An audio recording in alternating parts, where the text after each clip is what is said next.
So the money is running out in Venezuela, but at least it has oil. In fact, some of the biggest reserves in the world. The problem is this, though. Global oil prices are moving lower. So how can a country bounce back? Well, I spoke to Eric Farnsworth, an expert on South America, and I asked him about the impact of declining oil prices. The energy sector represents about 85% of Venezuela's total economy and about 95% of its export earnings. In the last year, we've seen the price of oil on the world economy go from about $100 a barrel to about $80 a barrel. That's a decline of about 20%. That is an unsustainable decline in the context of a country that really depends on oil receipts. So it's not just the energy sector. This is the entire economy of Venezuela, because the entire economy of Venezuela is built on the energy sector. So there are very broad implications here. To be fair, it's not just Venezuela that's hurt. Other OPEC countries are also in the similar situation as well. Yeah. So that leads us to our sort of next question is Venezuela being part of OPEC, the relevance of OPEC and perhaps the leverage they might have in terms of saying, hey, we want to push for a higher price or we want to push for a lower price. Do they have leverage?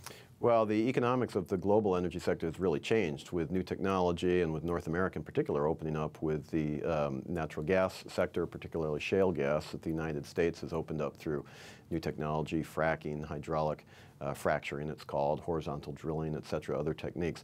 So that has really brought a lot more supply onto the world stage, and obviously then from an OPEC perspective it's much more difficult to monopolize a market if there are much more, many more suppliers and they're supplying much more into the global economy. So we got a problem.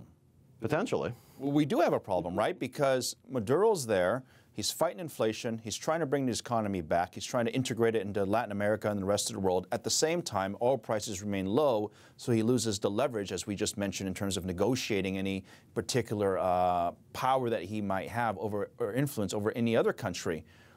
What's he to do now? Well, it's the real question and what they're trying to struggle through in Caracas. I mean, the truth of the matter is his leverage is decreasing. Within the OPEC construct itself, and there's always been a question about how much leverage Venezuela has within OPEC.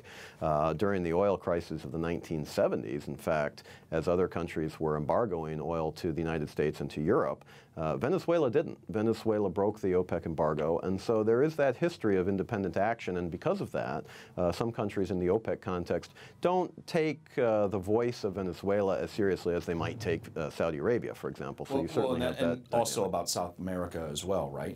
Well, I mean, it's an important part of the South American economy. They had a lot of pull in the earlier years. It seems to me, anyways, that we're seeing a less headlines out of there.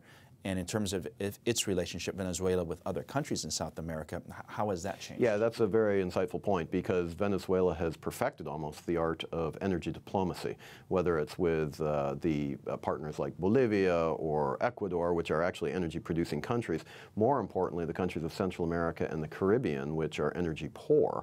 And so Venezuela has really used energy as a tool of diplomacy, been very effective. To the extent that that is no longer possible, or it's only possible at a reduced level, the ability to outreach to other governments and other people in the hemisphere is greatly reduced. That's exactly right. Back to the administration of Maduro, there has been quite a bit of criticism.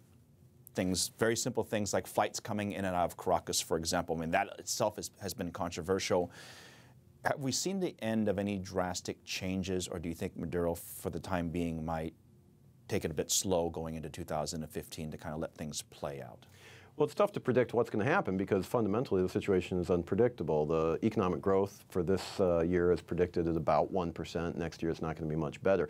But there clearly aren't a lot of options. I mean, people are talking about default in Venezuela in terms of the government bonds. China just provided a $4 billion loan to Venezuela. There aren't a lot of economic options right now because what the model has been, first Hugo Chavez and now Nicolas Maduro, has been to take the wealth of others and then distribute it, but not to create wealth from within the economy itself.